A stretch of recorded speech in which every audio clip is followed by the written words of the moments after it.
When did helping a stranger nearly cost you your life? I never thought helping someone on the side of the road could turn into the darkest chapter of my life. But that night, everything shifted. One simple choice left scars I still carry today. It was late, close to midnight, when I was driving home from a long shift. My eyes were heavy, my stomach empty, and all I wanted was to collapse into bed. The road stretched ahead of me, dark and empty, until I saw a faint glow on the shoulder. Hazard lights. A lone car. Normally, I wouldn't stop. My father had drilled it into me when I got my license. People aren't always what they seem, son. Sometimes a stranded motorist is just bait. But there was something about the way the car tilted, one wheel clearly flat, that made me slow down. And then I saw her. A young woman stood by the hood, waving her arms like she was drowning in the darkness. Her face caught in the beams of my headlight's bale, frightened, desperate. I heard myself mutter, "Damn it," as I pulled over. "Everything okay?" I called, stepping out into the cold night air. She hugged herself, shivering. "My tire blew. I don't have a spare. I don't know what to do." Her voice cracked like she'd been crying for hours. Something tugged at me, an instinct to help. "No worries," I said, trying to sound calm. "I've got a jack and a spare that might fit. Let me take a look." For a moment, relief flooded her expression. She whispered, "Thank you. I've been out here forever." No one else would stop. That should have been my warning, that no one else stopped. But I pushed the thought aside. I grabbed the jack from my trunk, crouched down by her car, and started working. The silence pressed in, broken only by the click of metal on pavement. My breath came out in fog. She hovered above me, pacing. "Where you headed?" I asked, just to break the tension. "Just away," she said. Her voice was flat now, colder somehow. I had to leave. Something about the way she said it made me pause. But I shook it off, tightening the bolts, and then headlights flared behind us. Another car slowed, stopped. My chest tightened. 2 men climbed out. Big guys. Their boots hit the gravel with heavy thuds. They didn't look like good Samaritans. "Everything okay here?" one of them asked, but his tone was all wrong, mocking, like he already knew the answer. Before I could speak, the woman's entire posture changed. She stepped back toward them, no longer trembling, no longer scared. "This is him," she said, pointing straight at me. He stopped. The ground seemed to tilt under me. "Excuse me?" I stammered, standing quickly. The bigger man grinned, his teeth catching the glow of his headlights. "Good. We were hoping someone decent would stop." My pulse hammered in my ears. This wasn't random. This was a setup. The second man circled around me, too close. "Nice car you got there," he muttered. "Keys in the ignition?" I took a step back, clutching the jack handle like a weapon. "Look, I don't know what this is, but I'm not interested. I'm leaving." But the first man blocked me, shaking his head slowly. "No, you're not." The woman just stood there now, arms crossed, her earlier tears gone like they'd never existed. My chest burned with betrayal. "Why me?" I whispered, more to myself than them. The big guy shrugged. "Wrong place, wrong time. I should have run. I should have thrown the jack and bolted into the woods, but fear rooted me to the spot." The second man lunged, and the next few seconds blurred, grappling, shouts, the taste of blood as my lips split.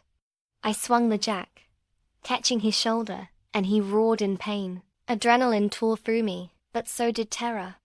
These weren't thieves. Their eyes burned with something darker. "Stop fighting," the woman hissed. "You'll only make it worse." Her calmness chilled me more than their fists. She wasn't a victim. She was part of it. The first man pulled something from his pocket. At first, I thought it was a knife. My stomach dropped. But no, it was a syringe. Clear liquid glistened in the moonlight. "What the hell is that?" I choked, backing away. "Just a little insurance," he said. My body screamed to run, but the second man's hands clamped onto my arms like iron. I thrashed, kicked, bit, anything to break free. But they were stronger. The needle glinted closer. My heart slammed so hard I thought it would burst, and then tires screeched. Another car appeared out of the darkness, blinding headlights sweeping across us. The men froze. "Help!" I screamed, my voice raw. The syringe hovered inches from my skin. The new car slowed, braked. For one agonizing moment I thought salvation had arrived, but the driver's door stayed shut. The headlights just stared at me, cold and unblinking, as if whoever sat inside was deciding whether I was worth saving. The woman smiled, slow and cruel. "That's not help," she whispered. "That's family." My blood turned to ice. The woman's words echoed in my head like a curse. That's family. The car door opened and a man stepped out. Older, heavier, with a face like cracked leather and eyes that gave away nothing. He didn't rush. He didn't even look surprised. He just strolled toward us like this was routine, like he'd done it before. The syringe was still in the first man's hand. He lowered it slightly, waiting for the newcomer to speak. The woman moved closer to him, her earlier facade of helplessness completely gone now. She looked proud, almost smug. "Dad," she said simply. My stomach lurched. The older man's gaze swept over me, and he sighed. "You picked him?" His voice was gravel, tired but sharp. "He doesn't look like much." "He stopped," she said. "That's all that matters." The man looked back at me and shook his head like I was already a disappointment. People never learn. They see a girl in trouble, and their damn savior complex kicks in. Rage flickered through the fear boiling inside me. "If you're trying to rob me, take the car. I don't care. Just let me go." The second man tightened his grip on my arms, jerking me hard. "Shut up." But the older man lifted a hand. "Not robbing you, son. Robbery's too messy. Too obvious. This is cleaner." The syringe flashed again in the dim light. I struggled harder, my wrists burning under the man's grip. "Why?" I demanded, my voice cracking. "What the hell do you want from me?" The father's expression didn't change. He nodded at the syringe. "Insurance. We don't like witnesses." My chest caved in. This wasn't a robbery. This was survival. Panic clawed up my throat, and I tried to twist free, but the second man's arms locked me like a vice.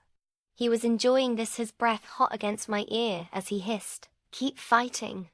Makes it fun." The older man glanced at his son. "Do it quick. We don't have all night." "No!" I screamed, thrashing so violently I nearly threw the man off balance. My heel connected with his shin, and he cursed, tightening his grip. The needle came closer, inches now. I could see the liquid bubbling inside the syringe. My whole body convulsed, pure terror giving me strength I didn't know I had. And then I did the only thing I could. I dropped my weight completely, dead-weighting myself, forcing both men to adjust their hold. For a split second, their grip loosened. It was enough. I tore free, stumbling backward into the gravel. Pain shot up my palms as I caught myself on sharp stones. But I didn't care. I scrambled to my feet, bolting toward the trees lining the road. "Get him!" the father roared. Branches whipped my face as I plunged into the darkness. My lungs burned, my legs screaming, but adrenaline drowned it all out.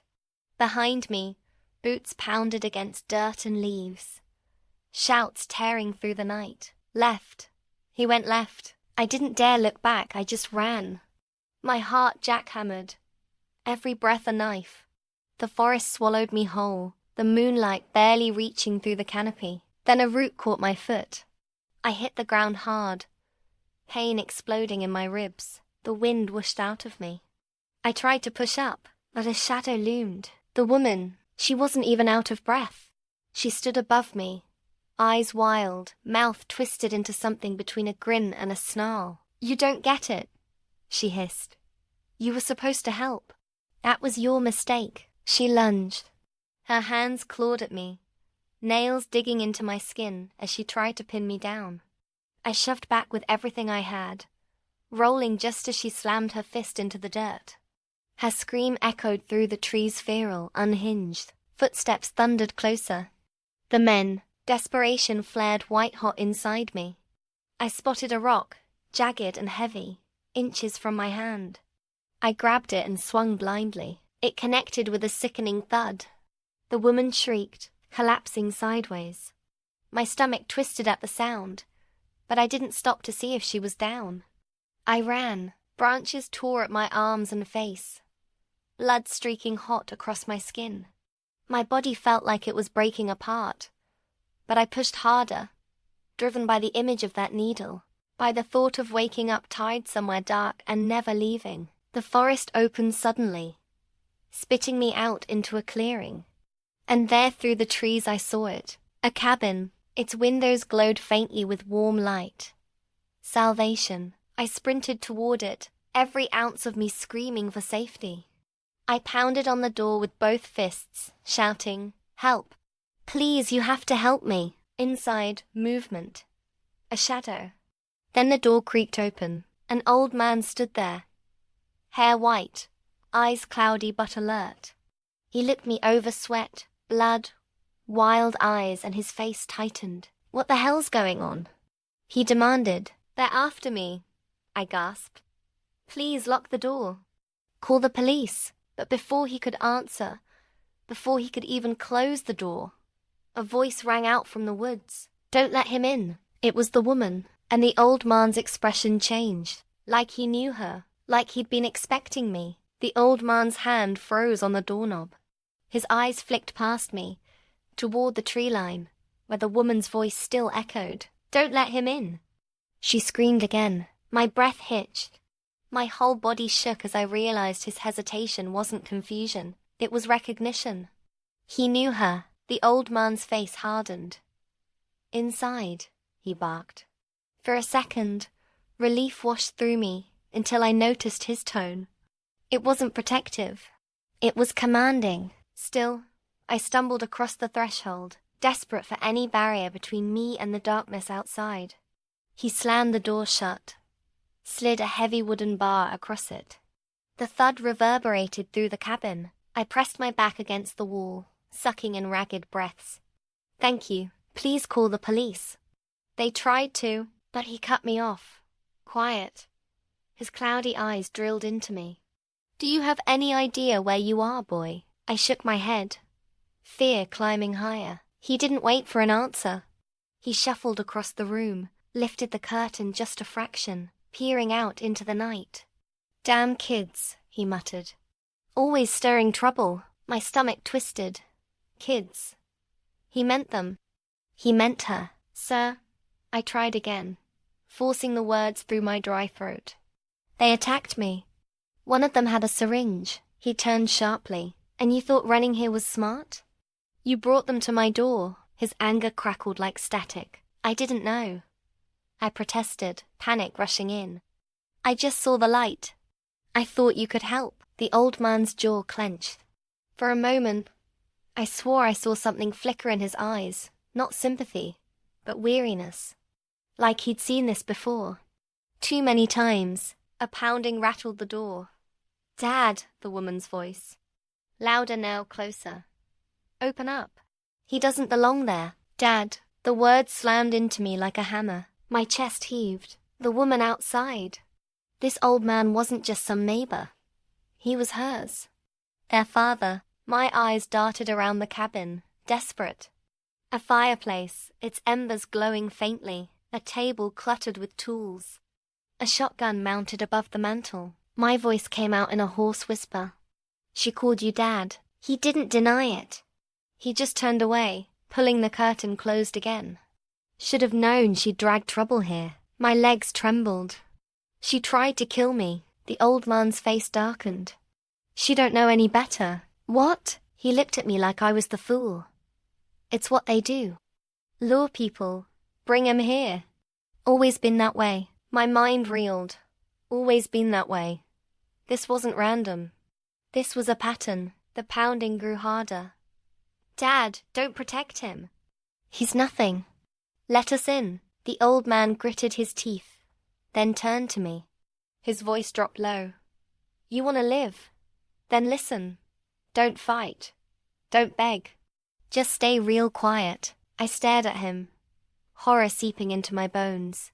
You're with them. He didn't answer. He didn't need to. His silence screamed the truth. The bar rattled as someone slammed against the door. Dust rained from the frame. My pulse pounded in my ears. I edged backward toward the fireplace, eyes locked on the shotgun above it. "I'm not staying quiet," I whispered. The old man caught my gaze.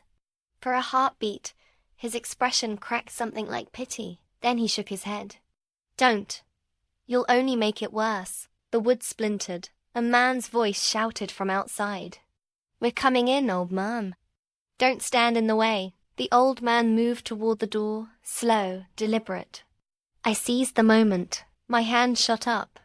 I yanked the shotgun from the mantel, fumbling with its weight. My chest heaved as I pointed it clumsily toward the door. The old man spun, his eyes blazing. "Put that down. Now." "No." My voice shook but held. "You let them in and I'll—" I swallowed hard, the words burning my tongue. "I'll shoot." He took a step closer, hands raised like he was soothing a cornered animal. "That gun ain't your salvation, boy. It's a death sentence. You fire it, they'll carve you up slow." The pounding stopped. Silence pressed heavy, suffocating. Then footsteps on the roof. My head jerked up, dread flooding me. Scraping, sliding. Someone was up there. The old man muttered, "Damn it."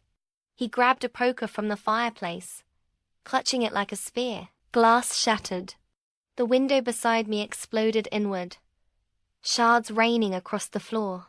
A hand shot through the broken frame, reaching, clawing. I swung the shotgun wildly, finger twitching near the trigger.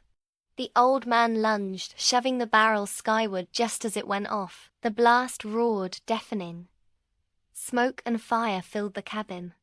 My ears rang, my vision blurred. Through the haze I saw him, the bigger man from before, halfway through the window.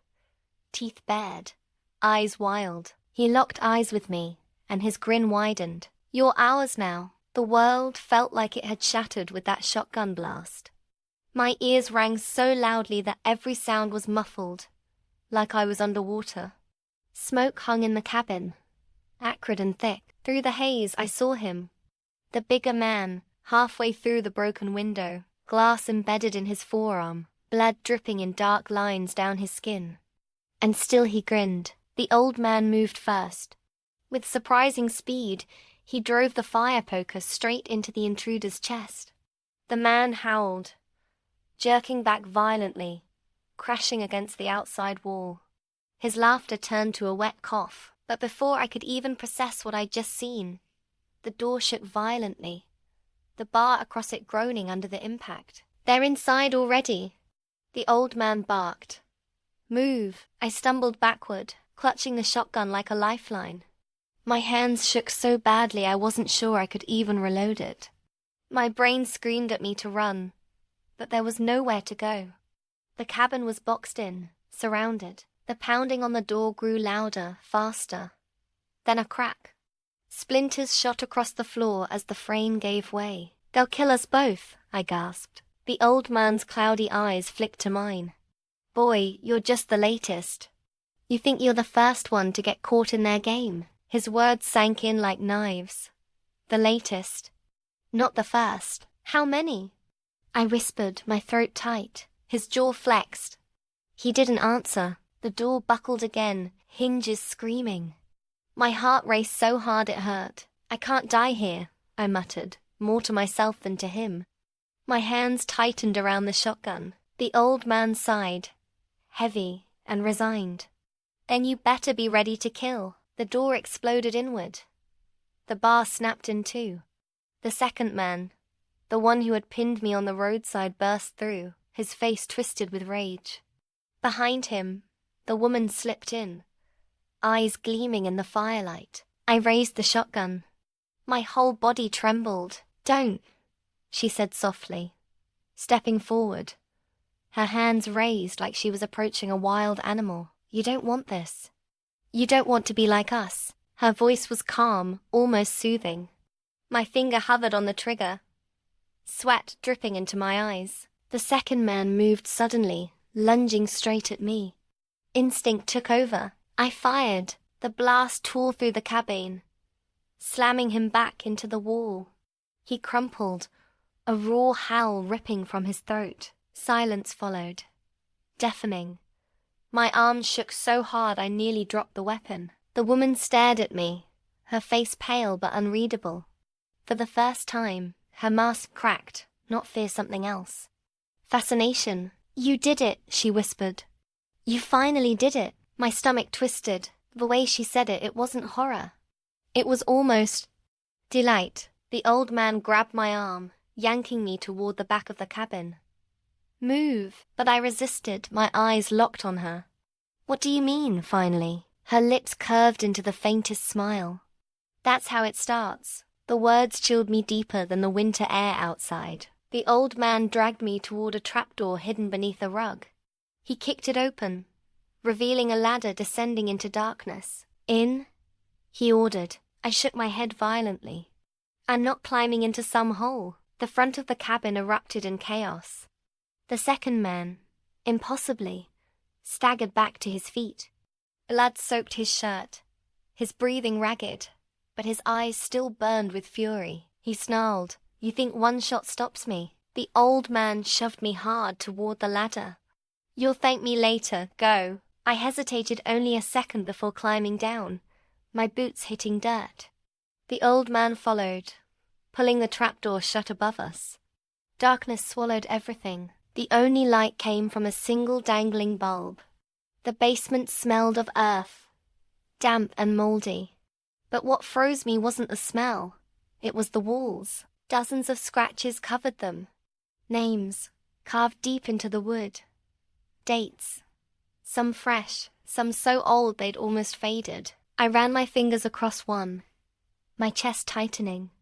Ethan, 2017. Another, Maria, 2020. Every name, every date.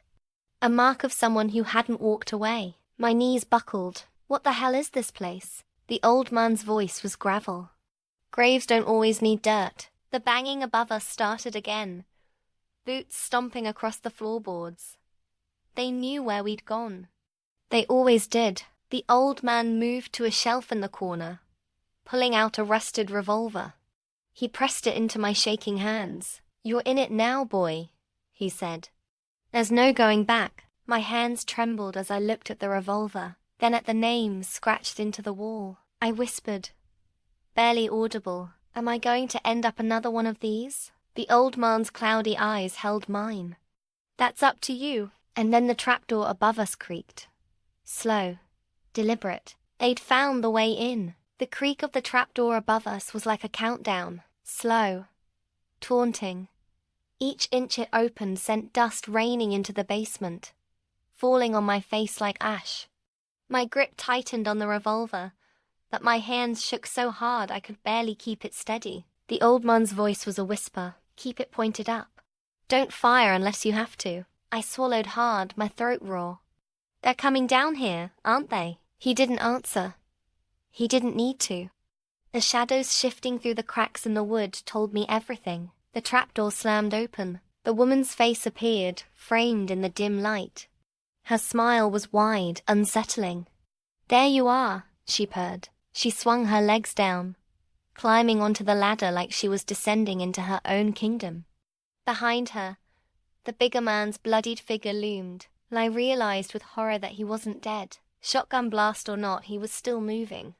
Still alive. I raised the revolver, pointing it at her chest.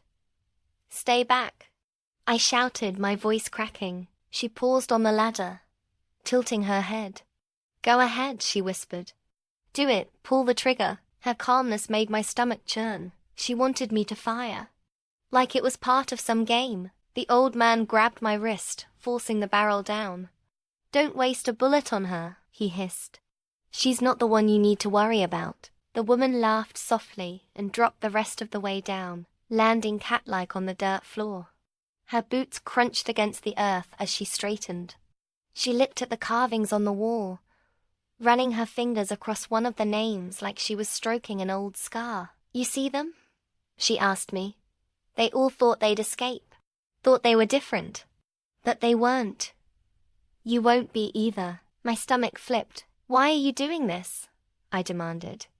My voice cracked, raw with fear and fury. Why me? She stepped closer, her eyes glinting in the bulb's faint light. Because you stopped. That's all it takes. That's the choice that ties you to us. The trapdoor thudded again, and the bigger man began his descent. His shirt was soaked through with blood, but his grin was even wider now. Feral. His boots hit the dirt floor, and he straightened like nothing had happened. I stumbled back, revolver shaking in my grip. How are you even still standing? He laughed, low and guttural. Takes more than that to put me down. The old man shifted his poker in both hands, readying himself. His cloudy eyes darted to me. Listen, boy. If you want to live, you need to stop asking questions and start making choices. My chest heaved. I wanted to scream that none of this made sense, that I was just trying to help someone on the road. But deep down, a voice whispered the truth. Helping had already cost me too much. The woman's eyes locked on me. You're already one of us, she said, stepping closer. You just don't know it yet. Her words froze my blood. The old man lunged suddenly, swinging the poker at the bigger man. The blow landed with a sickening crack, but the man barely flinched. He caught the poker with one hand, twisting it free, and shoved the old man hard against the wall. The names carved there trembled with the impact, dust falling in streams. I raised the revolver again, my finger hovering over the trigger. My chest burned with indecision. The woman leaned in close, her breath hot against my ear. Pull it, she whispered, or you'll never leave this place alive. Something inside me snapped. My finger squeezed. The shot rang out, deafening in the small basement. The recoil jolted up my arm, nearly knocking the weapon from my grip. The bigger man staggered back, clutching his shoulder. Blood poured fresh, but he didn't fall. He just laughed, low and broken, his grin spreading wider. You'll have to do better than that, he growled. The old man groaned on the floor, clutching his side where the impact had thrown him. Boy, he rasped. Aim for the head. My stomach dropped, headshots, like he wasn't even human anymore. The bulb above us flickered violently, casting the basement into stuttering flashes of light and dark. The woman's face appeared and disappeared in that rhythm, her smile frozen, her eyes hungry. I raised the revolver again, but my vision blurred with sweat and tears. The names on the walls seemed to close in on me, whispering silently, warning me. I had one bullet left, and in that moment, I realized it wasn't just about survival anymore. It was about becoming the kind of person who could end a life. The bigger man stepped forward, arms outstretched, grin unbroken. The revolver trembled in my hand as I took aim, and then the bulb went out, pitch black, only the sound of breathing all around me. Darkness swallowed the basement whole. The bulb had died with a faint pop, leaving only the sound of ragged breathing. Mine, the old man's, and they're so close it made the hair on my neck stand up. I gripped the revolver tighter, my pulse hammering in my ears. I couldn't see a damn thing. My heart screamed at me to fire, to send the last bullet into the black and pray it hit something. But if I missed, I'd be empty, helpless. The woman's voice drifted through the dark, soft sing-song. You feel it now, don't you? The fear, the way it eats you alive. It's what we feed on. Every syllable slithered across my skin. Somewhere to my left, the bigger man laughed. A wet, broken laugh that rattled in his chest. He smells like them. Like all the others. I spun toward the sound, revolver raised, but my hands trembled so badly I could barely hold steady. Stay still, the old man rasped from the floor. Don't move until you know. But I couldn't. I took a step back. My boot hit something metal clanging as it toppled. The noise echoed like thunder in the silence, and then movement. A rush of air. Heavy footsteps charging. I fired. The blast lit the basement for a split second, just long enough to see the bigger man lunging straight at me, his mouth twisted in a grotesque grin. The bullet struck him square in the forehead. His body jerked, momentum carrying him forward before he crumpled hard into the dirt. Silence. My chest heaved, every breath like fire. My ears rang so violently I thought they might burst. The revolver fell from my shaking hands, clattering to the floor. The woman's scream tore through the dark. Raw. Piercing. You shouldn't have done that. She shrieked. My blood froze. She wasn't mourning him. She was furious at me. I stumbled backward, my hands clawing along the dirt wall until they found the cold wood of the carvings. My fingers brushed over a name, Liam, 2015. The grooves felt like graves under my skin. The old man's voice cracked through the chaos. Run, boy, now. But where? The trapdoor was still open above, faint moonlight spilling through. I bolted toward it, scrambling over the dirt floor, boots slipping on the uneven ground. The woman's footsteps followed light, deliberate. She didn't run. She stalked. Run as fast as you like, she hissed. It won't matter. You're marked now. I climbed the ladder, every rung slick with sweat on my palms. My muscles screamed, but I hauled myself up, lunging out into the cabin. The night air hit me like ice. The cabin was chaos smoke, still thick, the front door hanging off its hinges. The forest beyond was nothing but shadows and whispers. Behind me, the woman's hand grabbed the ladder. The sound of her boots rising, rung by rung, made bile rise in my throat. I stumbled forward, desperate, and my eyes locked on the old shotgun lying on the floor where I'd dropped it earlier, empty, useless. Then the poker, still streaked with blood. I snatched it up, gripping it so tight my knuckles ached. Her head emerged from the trapdoor, hair wild, eyes blazing. You're mine, she snarled. I swung. The poker connected with her arm, the sound sickening. She screamed, but it wasn't pain, it was rage. She lunged, tackling me to the ground. The poker flew from my hands, skittering across the floor, her fingers wrapped around my throat, nails digging deep. My vision blurred as black spots danced before my eyes. She was so much stronger than she looked, fueled by something beyond human. I thrashed, clawing at her wrists, kicking wildly. My boots struck the table leg, sending it crashing. Tools rained down, hammers, pliers, nails. My hand closed around one, a screwdriver. With the last of my strength, I drove it upward into her side. She shrieked, a sound so sharp it split through the night. Her grip loosened just enough. I shoved her off, gasping for breath, my lungs burning. She staggered, clutching her side. Blood seeped through her fingers, dark and thick, and yet her smile returned. You'll regret that, she whispered, backing toward the shattered window, her eyes locked on mine, unblinking. You're one of us now. You just don't know it. And then she was gone. She slipped into the night like a shadow, swallowed by the trees. The silence that followed was worse than her screams. The old man dragged himself up from the trapdoor, his body trembling, his face was pale, his eyes hollow. He looked at the blood on the floor. The body of the bigger man still sprawled in the basement below. You killed him, he muttered, not angry, not relieved, just resigned. I had to, I croaked, clutching my raw throat. The old man's eyes met mine, and what I saw there chilled me more than the night outside. Not judgment, not pity, recognition. You're in it now, boy, he said softly. Once you take a life in this place, it never lets you go. I shook my head violently, my chest heaving. No, I'm not part of this. I'm getting out. I'm leaving. But his words clung to me, heavier than the dirt walls below. Outside, the forest was silent, too silent, and then from the darkness her voice. Distant but clear. Run if you want. We'll find you. Her voice floated through the trees, faint yet sharp enough to slice into me. We'll find you. The old man sagged against the wall, clutching his ribs. His breathing was ragged, shallow. You need to go, he rasped. Before they regroup, I stared at him, trembling. My throat burned where her nails had dug in. My hands were still sticky with her blood. "You're coming with me," I said, though my voice shook.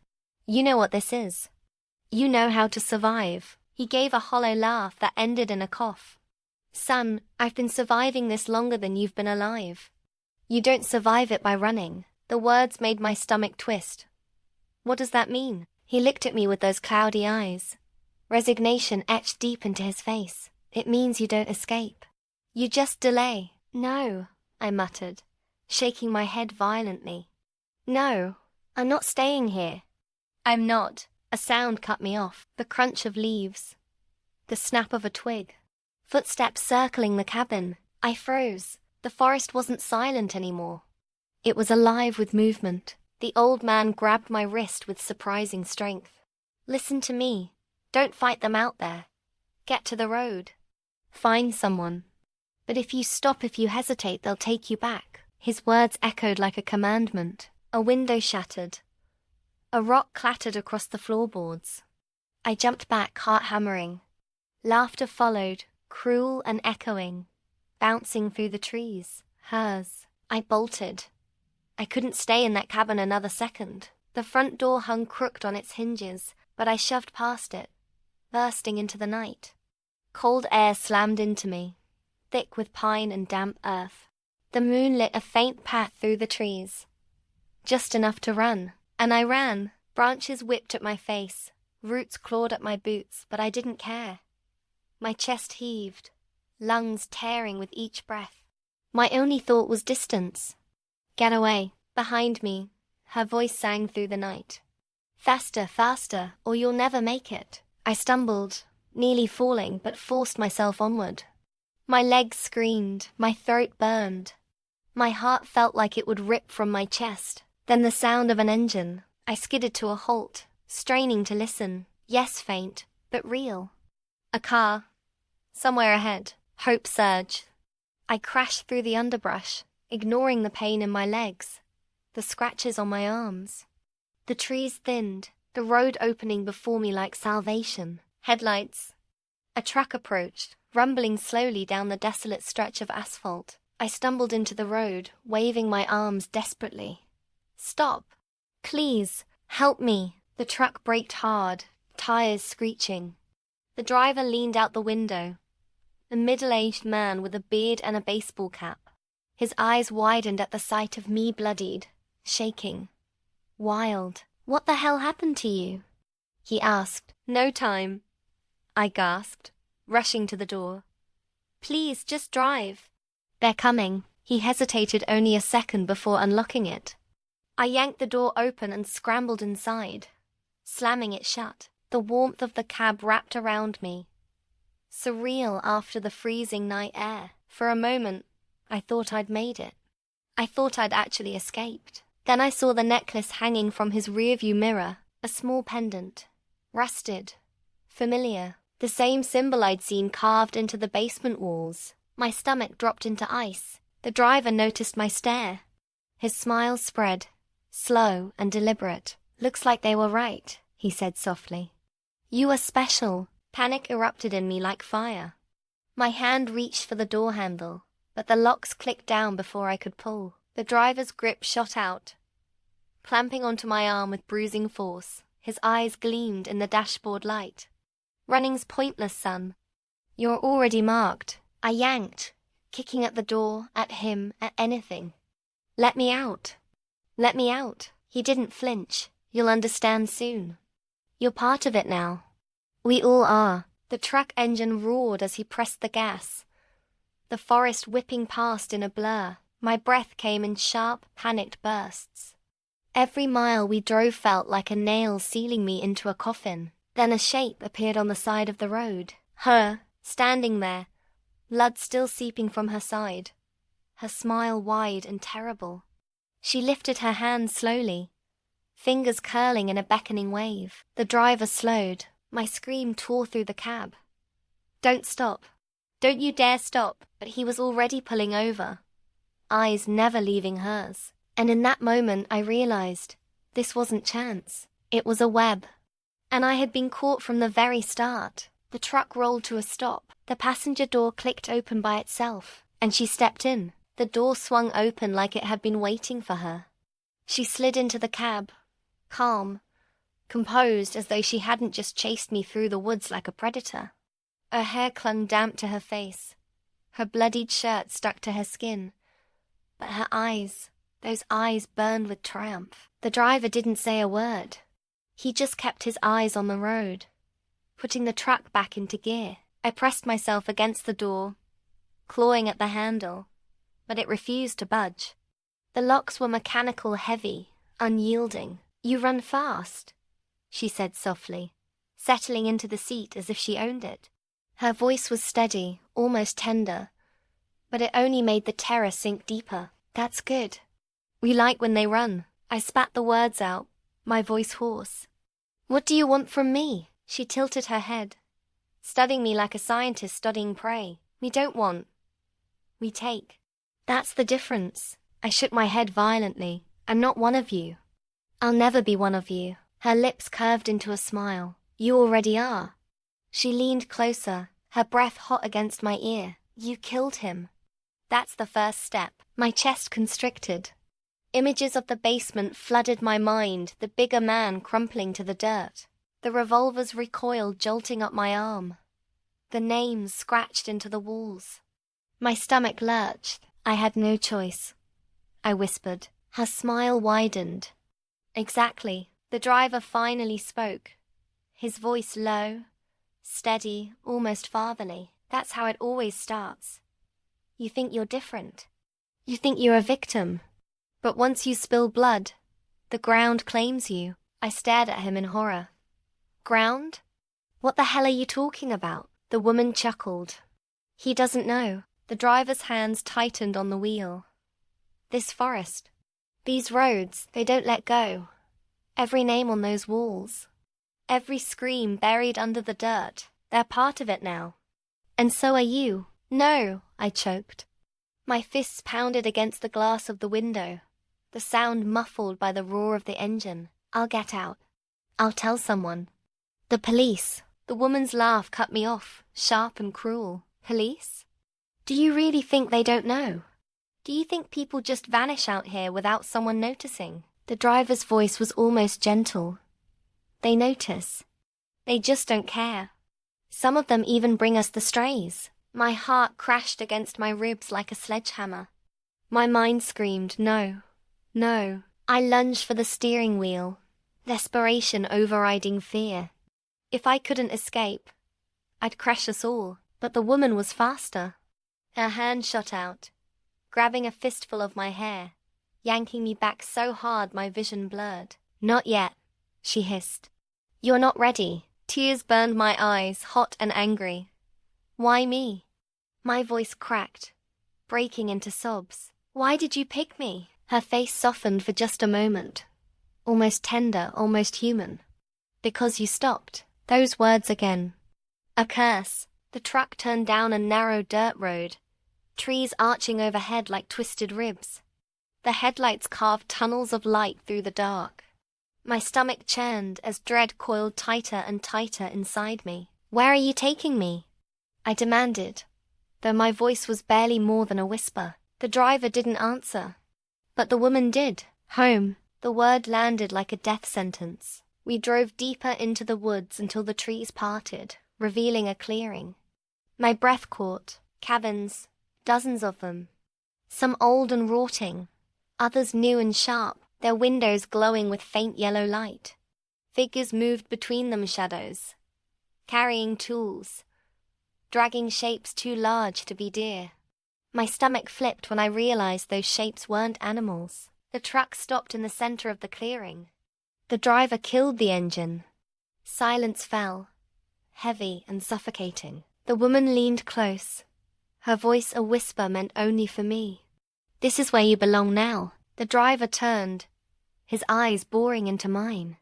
"You step out of this truck, and there's no going back." Every instinct screamed at me to run, to fight, to claw and bite and kill my way free. But my body wouldn't move.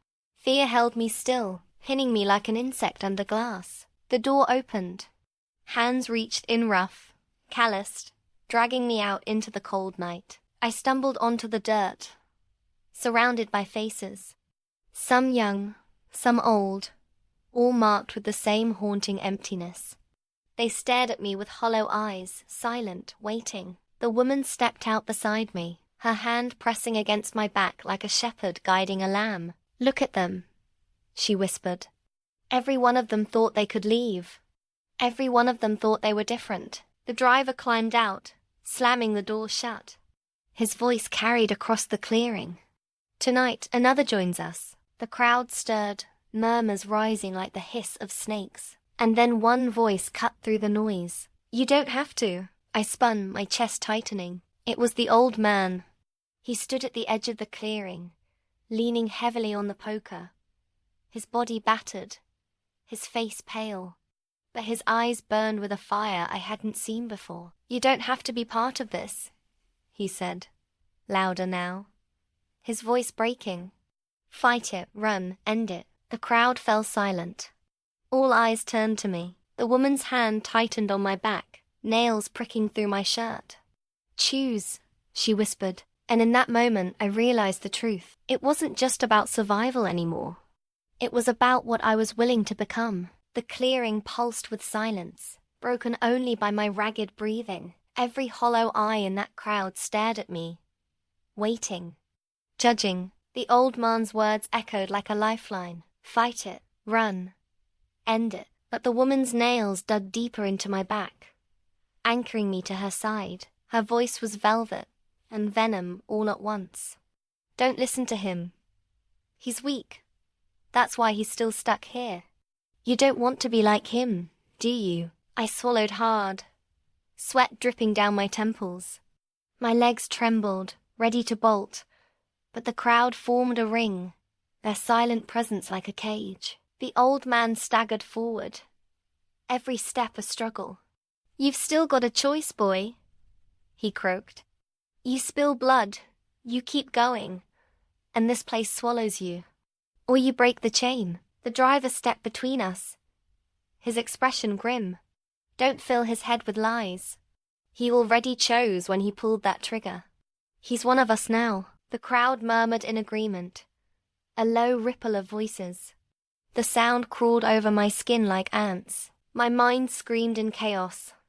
I saw the basement walls, the names, the faces I'd never know, scratched into wood like gravestones. And I saw the bigger man's grin as he fell.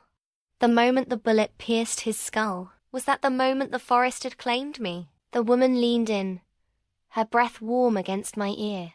"You feel it, don't you? The rush, the power. That's the truth you've been running from." I shook my head violently. "No, I don't want this." Her smile widened. "You already do." The old man coughed, his voice breaking as he raised the poker. "If you won't choose, then I'll choose for you." He lunged not at me, but at her. The iron struck her side, tearing a scream from her throat. She stumbled, clutching her ribs, her perfect mask cracking into raw fury. Chaos erupted. The crowd roared, some rushing forward, others holding back, their faces twisted with something between hunger and fear. The driver moved fast, shoving me hard to the dirt. My skull rattled as I hit the ground. He loomed over me, his boot pressing into my chest, pinning me. "You don't get to walk away," he snarled. I gasped, clawing at his leg, but his weight crushed the air from my lungs. My vision blurred at the edges, and then a hand grabbed his shoulder. The old man, with a roar, he wrenched the driver back, swinging the poker with all the strength left in him. It cracked against the driver's jaw, sending him sprawling. "Run!" the old man shouted, his voice raw. Now, I scrambled to my feet, adrenaline flooding me, but the crowd surged closer, closing the ring. Hands reached for me, pale and cold, clawing at my clothes. I shoved, kicked, fought like a wild animal, but there were too many. Fingers tangled in my hair, dragged at my arms. My screams tore through the clearing, drowned only by theirs. And then gunfire. A single shot cracked the night, The crowd froze, heads jerking toward the sound. The old man stood at the edge of the clearing, revolver in hand. His arms shook violently, but his eyes were steady. "One bullet left," he rasped. "Who's it for?" The silence that followed was suffocating. The crowd shifted uneasily, murmurs rising again. The woman clutched her ribs, glaring at him with pure hatred. "You think you can stop this?" she spat. "This place is bigger than you, bigger than him, bigger than all of us." The old man smiled grimly. "Maybe, but fire spreads. And sometimes all it takes is a spark." He tossed the revolver to me. It hit my chest, heavy, final. My fingers closed around the grip, trembling. I looked at the old man, at the woman, at the crowd.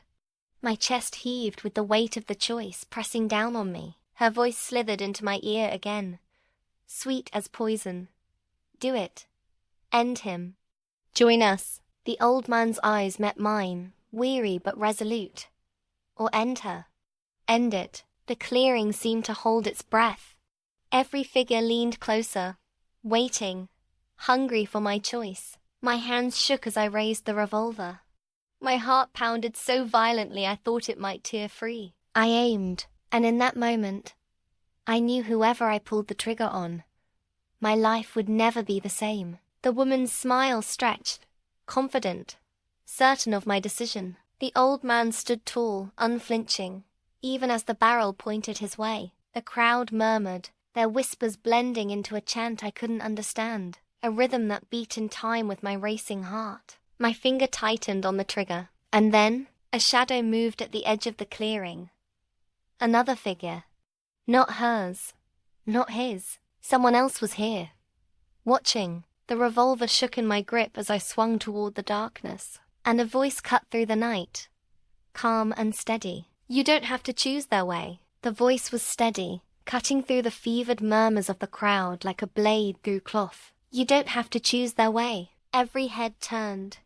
The clearing rippled with unease. From the shadows a figure emerged tall, cloaked, his face half hidden by the hood. He moved with a confidence none of the others had, his steps deliberate, his presence heavy.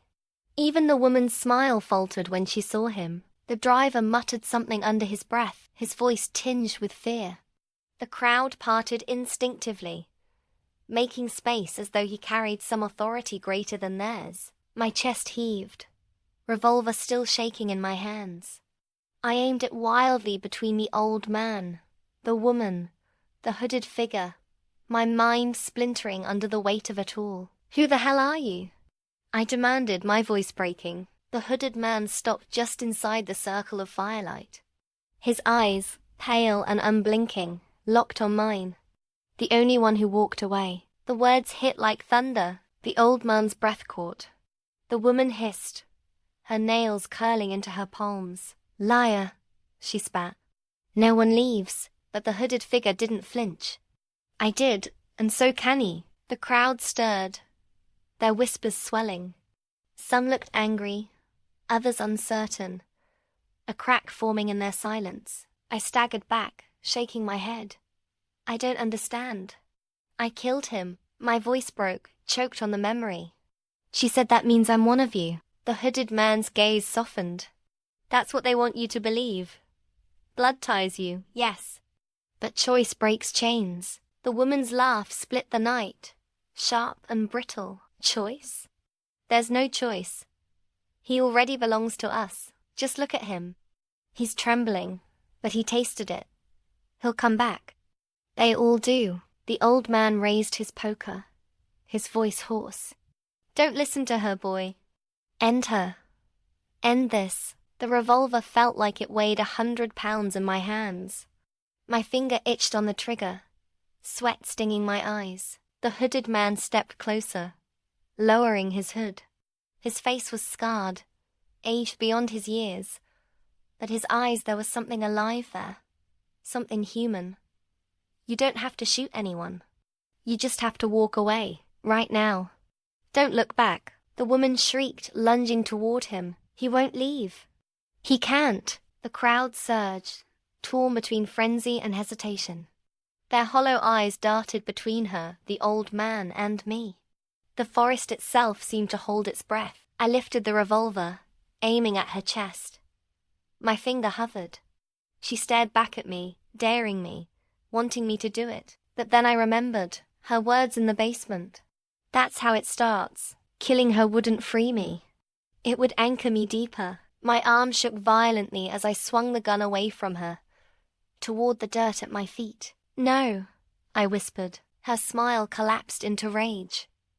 Coward, she screamed, her voice tearing through the clearing. I pulled the trigger. The shot split the night, the bullet burying into the ground.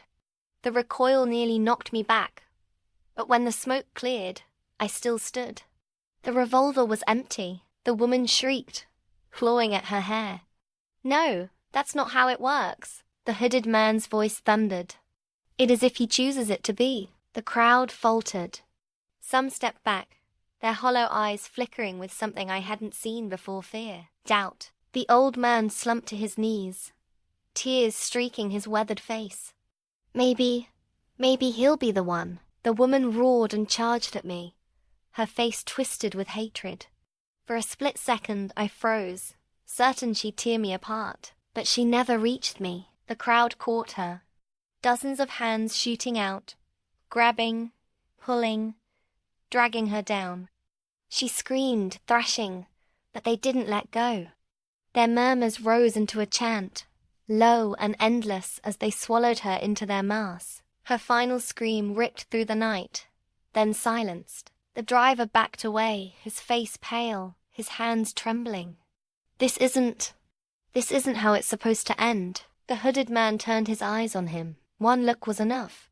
The driver bolted into the woods, his footsteps vanishing into the dark. And then it was over. The clearing fell silent. The crowd dispersed into the trees, one by one, vanishing like smoke. The cabins dimmed, their faint lights extinguishing, until the night was nothing but forest again. The old man lay crumpled on the dirt, his eyes closing. He gave me one last look, and for the first time since I'd seen him, there was peace. Run, boy. Don't stop. Then he was still. The hooded man placed a hand on my shoulder. Now you understand. The forest doesn't claim those who walk away, only those who keep feeding it. My legs shook. My body screamed with exhaustion, but somehow I walked out of the clearing, into the woods. The night was endless. Every shadow whispered, every twig crack made me flinch. But I didn't stop. I didn't look back. Hours later, as dawn broke, the trees thinned, and I stumbled onto a highway. A car slowed. A woman leaned out, concern etched on her face. Are you okay? Do you need help? I froze. Her voice was soft, gentle, the kind of voice that would make anyone stop. For a long moment I couldn't breathe. My mind screamed. The memory of hazard lights, of tears that weren't real, of a smile hiding knives, burned into me. Finally, I shook my head. I stepped back from the road. I'll be fine, I rasped. The car hesitated, then drove on, and I was alone, but alive. That was the day I learned the most dangerous choice isn't stopping for a stranger. It's deciding what kind of person you'll become when the darkness finally looks you in the eye. In the end, survival changes everyone.